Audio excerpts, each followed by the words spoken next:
A debate. Y justamente para analizar esto que va a ser el calendario de este año, importantísimo para la Suprema Corte porque es año electoral y tiene muchos pendientes, vamos a platicar con Mina Moreno, abogada y periodista, y también con Francisco Salgado, director del Bufete Jurídico Interdisciplinario, a quienes les doy la bienvenida y, claro, agradecerles su presencia aquí en este espacio en Mega Noticias y preguntarles rápidamente qué es lo que nos espera, porque normalmente en la sociedad vemos a la Suprema Corte como un poder pues muy lejano, no como el legislativo, no como el ejecutivo. Mina, ¿cómo ves este inicio de año para esta nueva Suprema Corte de Justicia? Muchas gracias por invitarme a participar, Andrés, y gracias a toda tu audiencia. Bueno, para comentarles algo esencial. Es un año muy complicado. Si ustedes ponen atención al discurso que hoy dio la ministra Lenia Batres, primero exhibe una enorme ignorancia sobre lo que es el tema y la función de la Suprema Corte de Justicia de la Nación y lo que es la división de poderes. Pero más allá de eso, hay una cuestión muy preocupante.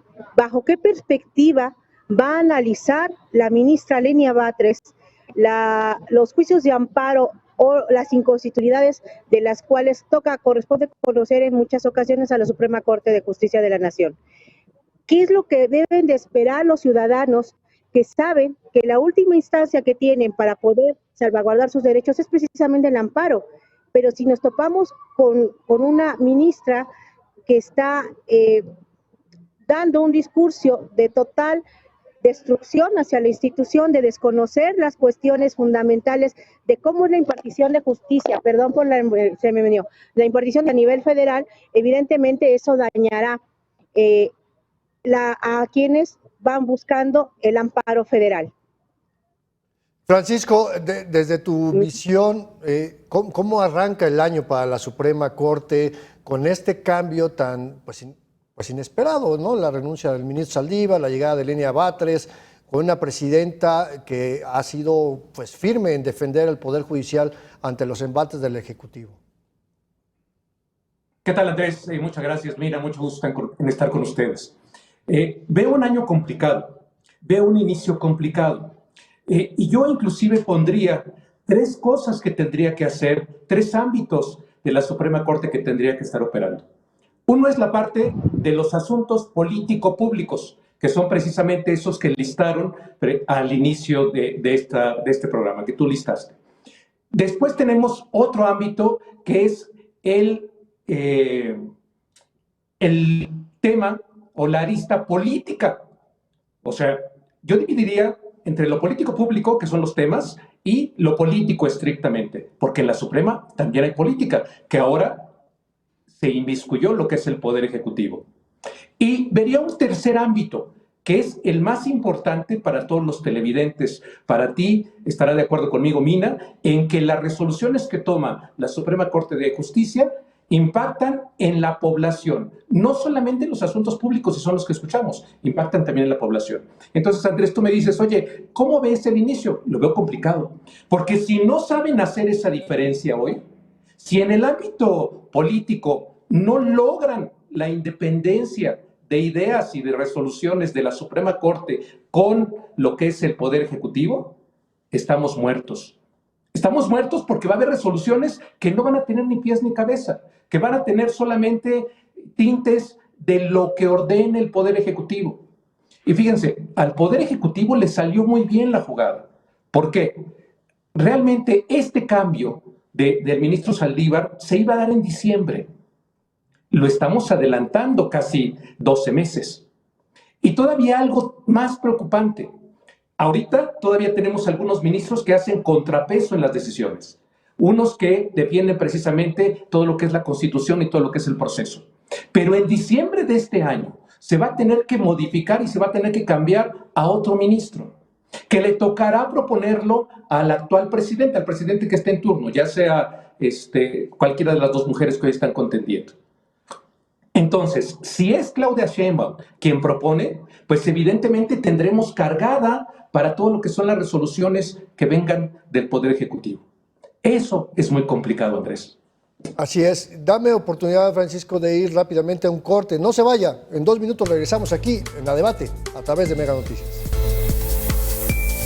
Gracias por continuar aquí en la señal de Mega Noticias, en este espacio de debate de Alberto García, que por supuesto está ausente por esas vacaciones merecidas. Pero bueno, estamos platicando sobre el tema de la Suprema Corte de Justicia y bueno, perdimos por un momento a Mina, pero la vamos a tener vía telefónica, Francisco. Y gracias, Mina, por mantenerte en comunicación. Pero déjame regresar un poquito al ABC y para explicarle a nuestra audiencia, ¿para qué nos sirve la Suprema Corte? ¿Por qué es importante tener una Suprema Corte en un país como el nuestro, Paco? Por dos situaciones importantes, Andrés. La primera es porque ellos es la última instancia cuando alguna institución de gobierno va en contra de nuestros intereses. Podemos ir contra diversos jueces, pero los que van a tomar determinaciones finales es precisamente la Suprema Corte. Esa sería la primera situación relevante. La segunda situación relevante que poco saben las personas es que la Suprema Corte va a decidir sobre las situaciones que nos pasan a la población en general. Para que tengamos una idea, el año pasado, 2023, la Suprema Corte resolvió un poquito más de 723, o sea, más de 720 asuntos que tienen que ver con la población, Andrés. Te doy algunos ejemplos. Por ejemplo, la población, ¿no? Ya podemos ofrecer, los que somos patrones, podemos ofrecer pruebas sin haber contestado una demanda laboral. Fíjense la importancia. Los amparos ya se pueden agotar sin necesidad, en un juicio administrativo de pensión, se pueden hacer los amparos sin necesidad de agotar las primeras instancias. Las cuotas condominales pueden prescribir, quiere decir que pueden anularse si es que no se cobran en determinado tiempo. Solo pueden embargarse por 6 causas los salarios de trabajadores al servicio del Estado. Y solo tenemos 15 días para presentar amparo contra orden de aprehensión. Los jueces solo pueden autorizar el aseguramiento registral y catastral. Este tipo de determinaciones, que este es un ejemplo, Andrés, de lo que la Suprema Corte resolvió en diciembre, hace un mes, para que vean la trascendencia a nuestro público, para que vean la trascendencia de sus resoluciones. No todo es lo que sale en la televisión. Lo que sale en la televisión es el asunto connotado que está resolviendo, que eran los que tú listabas al principio de este tu programa. Claro, Pero realmente resuelve más cosas de fondo. Dos y cosas entonces son las que el trabajo de la Corte, Francisco, va desde, por ejemplo, dirimir conflictos territoriales entre dos entidades, ¿no? Por ejemplo, que se pelean dónde empieza un Estado, dónde continúa el otro, pero también este tema de cuando alguna decisión de cualquiera de los otros dos poderes, el legislativo o el ejecutivo, puede afectar los intereses de la población, ¿no? O que la población se pueda sentir afectada por una decisión de cualquiera de los dos poderes, ahí interviene la Corte. Y hace rato, Mina, tú decías que precisamente este tema del amparo, ¿no? O sea, si el amparo es el recurso legal que tenemos cualquier persona en este país para enfrentar un acto de autoridad, pues ¿cuál sería el riesgo, en este caso, de que tengamos un poder judicial que no goza o que no gozase de la autonomía que debería de tener, Mina? Miren, sería para los ciudadanos perder un derecho, el derecho a la justicia, porque López Obrador, lo que ha hecho el presidente de la República es denostar a la institución, tanto a la Suprema Corte de Justicia de la Nación como al Poder Judicial de la Federación. Pero les voy a poner un ejemplo muy claro, ahondando un poquito más en lo que dijo mi colega. Cuando una persona es detenida por alguna policía de investigación de manera injustificada y se le imputa un delito, ¿quién va a revisar que efectivamente haya sido correcta esa detención? Un juez de distrito en materia penal. Entonces, aquí viene, ¿quién ve los casos de migrantes? Un juez de distrito. ¿Quién ve las cuestiones penales cuando son detenidas injustamente las personas? Un juez de distrito. ¿Quién ve la inconstitucionalidad que se da en este país cuando, por ejemplo, a algún gobernador se le ocurre hacer pues aquellas locuras como sucedió con Nuevo León? Lo ve también el Poder Judicial de la Federación. Y toda esa serie de irregularidades que se da, para explicárselo de manera sencilla al público y lo pueda entender, cuando a una autoridad responsable, a una autoridad de cualquier materia, administrativa, civil, penal, le viola a usted un derecho, usted puede acudir al amparo y obtenerlo. una manera de que el juez de distrito va a dictar una sentencia y va a obligar a la autoridad responsable que no hizo correctamente su trabajo, lo realice. Entonces, es importantísimo mantener a una institución independiente, es importantísimo mantener a una Suprema Corte de Justicia de la Nación haciendo su función. ¿Cuál es? Precisamente eso, resolver con justicia, con apego a derecho y en base a tratados internacionales, lo mejor para el ciudadano, Así no es. para el gobierno, no para un político. Y dices algo muy interesante, Mina, porque justamente algo que ha repetido el presidente de la República es que la Suprema se extralimita en sus funciones y que legisla, ¿no? O que asume el papel del legislador. No, está cuando dentro el de sus papel de la facultades. Corte, exacto, el papel de la Corte está en revisar si las leyes que aprueba el Congreso, sea la Cámara de Diputados o el Senado de la República, son realmente leyes que no estén por encima de la Constitución o que no afecten el interés de la sociedad. Y este discurso lo repite hoy Lenia Batres al asumir como ministra. Y entonces, ¿qué podemos esperar cuando llegue alguna controversia constitucional, Francisco? Pues yo creo que las resoluciones serán, y permítanme la frase, a según a quien le toque, a según a quien intervenga. Porque ellos, como ya traen una cargada política, ya traen una cargada de tomar decisiones con base a una línea de actuación, pues tendrán que ir conforme a esa línea. Y lo que nos esperamos los mexicanos son resoluciones que vayan a favor de un sector de la población o de alguna autoridad determinada. Vamos a esperar sentencias populistas, que esas sentencias populistas no son sentencias justas normalmente. O sea, necesitamos precisamente tener esa independencia del poder. Necesitamos que haya alguien que revise a las máximas autoridades. Eso es lo que necesitamos. Pero ¿qué es lo que vamos a tener? De acuerdo al discurso de hoy, cuando la nueva ministra decía, bueno, es que vamos a ver la igualdad, la justicia social, la seguridad ciudadana y en materia penal, y uno dice, oye, pregúntale al público en general, y te dice, por los derechos humanos hoy tenemos muchos delincuentes fuera, Andrés. Y no solamente delincuentes fuera, tenemos muchas personas inocentes dentro de las prisiones que en muchos casos están precisamente en los tribunales de circuito y que algunos pueden llegar a la Suprema Corte de Justicia precisamente para su análisis, ¿no? Pero si me lo permiten, vamos rápidamente a un corte. No se despegue de esta señal de Mega Noticias. Seguimos aquí a debate. Gracias por permanecer en esta pantalla de Mega Noticias y seguimos aquí a debate hablando sobre el futuro de la Suprema Corte de Justicia de la Nación, sobre todo pues arrancando este año y todos los pendientes que tiene, estrenando nueva ministra en la persona de Lenia Batres. Y déjame preguntarte, Mina, algo que es muy, pues que llama mucho la atención, porque tú eres periodista, eres abogada y tienes una visión muy integral de estos temas. Y si la Suprema Corte tiene que resolver casos de controversia también contra gobiernos estatales, ¿qué pasaría si hubiese una controversia que involucre al gobierno de la Ciudad de México, que ahorita encabeza Martí Batres Guadarrama, hermano de la ministra?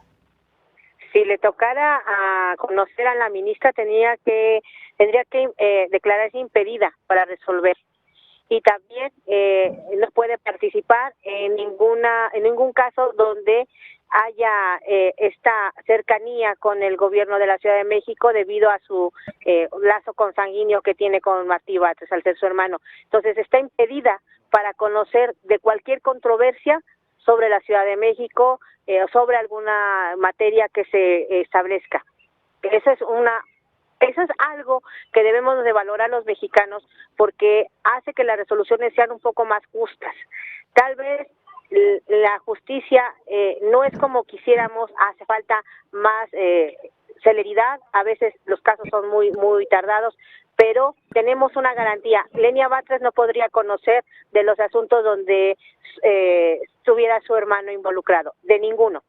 El gobierno de la ciudad en general, ¿no? Porque lo encabeza precisamente su hermano. Bueno, es que depende, mira, si directamente se imputa al gobierno de la Ciudad de México, la representatividad recae en su hermano, pero digamos, si se imputa algo, por ejemplo, en el sector salud, pues no tiene que ver su hermano, tendría que ver la representación que tenga en su momento dado el sector salud, o sea, depende de la materia y depende muchísimo del tema que se esté tratando.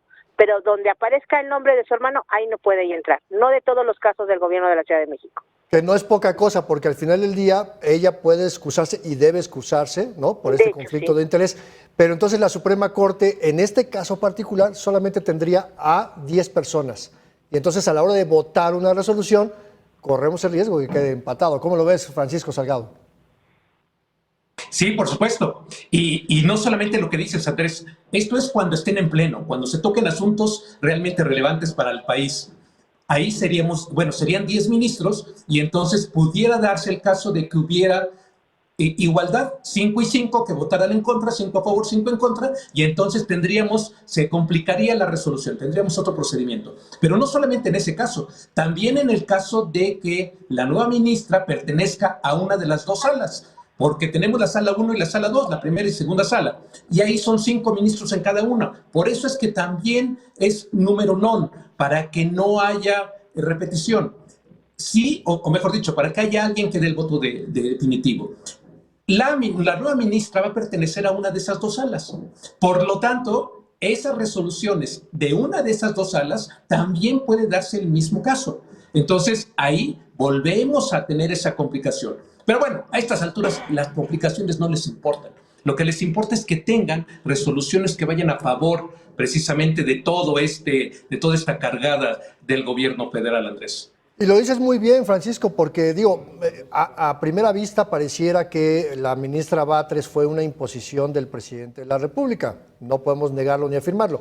Pero lo que sí podemos afirmar es que también es una designación más a modo de la candidata o la precandidata Claudia Sheinbaum, porque son muy cercanas, trabajaron juntas en la alcaldía Tlalpan. Y al final del día, pues si Claudia Sheinbaum gana la presidencia, pues le conviene tener justamente esas alianzas.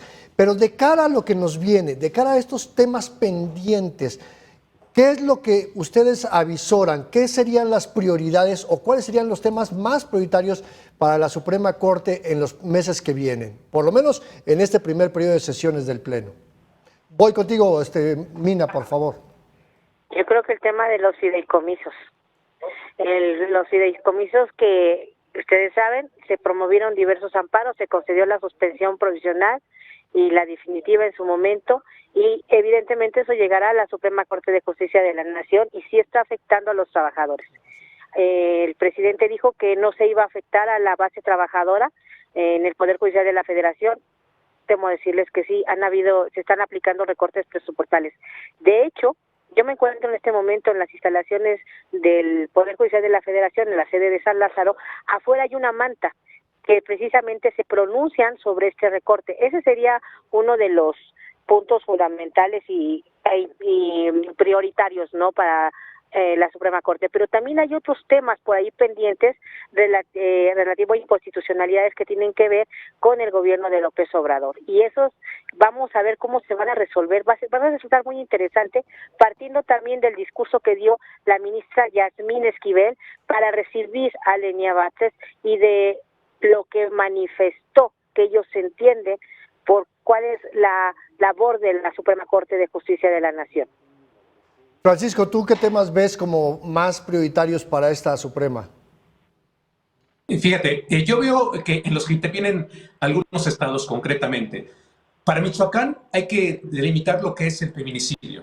Para lo que es Oaxaca y Chiapas hay que delimitar lo que es el asunto de los Chimalapas, que es precisamente esta división territorial. Que al final eso le va a afectar solamente a las comunidades que ahí se encuentren, pero eso es algo estatal. Después tenemos la ley de hidrocarburos, porque ahí viene lo que es el almacenamiento, donde vienen los permisos para el almacenamiento de los hidrocarburos. Algo que va a repercutir en mucha de la población en México es la violencia vicaria, que es precisamente la manipulación de los menores, la custodia completa y la separación por periodos largos de los niños, ¿no?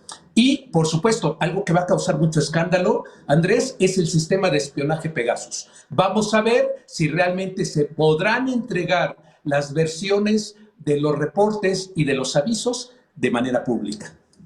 Creo que estos dos temas, fundamentalmente el de la violencia vicaria y el de Pegasus, que es un tema que venimos arrastrando, ambos los venimos arrastrando ya desde hace algunos años, sí deben de estar en la agenda pública y creo que sí vale la pena que la audiencia sepa por qué es importante el trabajo de la Corte, ¿no? Pero bueno, vamos a ir cerrando y yo quisiera pedirles que hiciéramos como que una reflexión final para este espacio. Ya me dijeron cuáles ven como los temas prioritarios, pero quiero preguntarles, y empiezo contigo, Francisco, es ¿cómo creen que lo resuelva la Corte? Bien, en el sistema de espionaje, yo creo que van a decir, sí entregamos, pero van a poner limitantes. Después, en la violencia vicaria, por supuesto que como lo que se tiene que cuidar son a los niños, van a ir a favor de los niños, van a ir a favor de que los padres no limiten la convivencia de los niños. En cuanto a otorgar los permisos para almacenamiento de hidrocarburos, yo creo que ahí van a ir en contra, porque no pueden ir en contra del monopolio Pemex. Después, en cuanto a la eliminación de los fideicomisos, ellos van a decidir 13 de 14. Ahí van a ir a favor de que no se eliminen los fideicomisos. En los conflictos territoriales, eso será en cuestión de metros. Fíjense que también hay un tema importante. Van a resolver sobre el Tratado de Libre Comercio de Estados Unidos, México, Canadá. Esa parte también será importante. Y ahí van a resolver en que, de acuerdo a lo que se tenga o al acuerdo de los tres países, es lo que valdrá. Y en el feminicidio de Michoacán, irán a favor del feminicidio, Andrés. Muchas gracias, Francisco. Y Mina, ¿tú cómo ves, cómo avisoras las resoluciones que tienen en puerta desde la Suprema Corte? Yo creo que van a estar muy complicadas. En algunos se ha demostrado a lo largo de los años, a partir de la reforma constitucional de junio de 2011, donde se le dio a los tratados internacionales la misma categoría que a la Constitución, van obviamente a seguir bajo esa línea de dar relevancia y prevalencia a los derechos humanos, los derechos fundamentales, que al final de cuentas es importante para un país que busca el equilibrio, pero más allá de eso va a haber una situación muy complicada para la Suprema Corte, no solamente por la presión política que seguirá ejerciendo el presidente López Obrador, que al final pueden algunas resoluciones repercutir, eso hay que tenerlo muy claro, porque en el momento en que empiezan a haber más Lenias Batres, más Yasmín Esquivel, más gente que tiende a politizar los asuntos y a favorecer al gobierno federal, a tratarlo de favorecer, porque si pudiéramos leer uno de los proyectos que estas personas ministras actualmente proponen, realmente nos sorprendería. Y nos sorprendería la manera en que están manejando las cuestiones, los casos en favor, obviamente, del gobierno de López Obrador. Entonces, lo único que deseamos todos los ciudadanos, a final de cuentas, es que se mantenga la independencia de la Suprema Corte de Justicia de la Nación, porque al final eso refleja la democracia de un país. Si matamos la división de poderes y nos sometemos a un solo poder institucional, en este caso la presidencial, los ciudadanos perdemos, porque perdemos nuestras libertades y nuestros derechos. Mina Moreno, abogada y periodista, Francisco Salgado, director del Bufete Jurídico Interdisciplinario. Muchísimas gracias por esta conversación aquí en Mega Noticias. Gracias por ayudarnos a entender la importancia del Poder Judicial en nuestro país. Y a usted le invito a que permanezca en pantalla. Vamos a un corte y regresamos.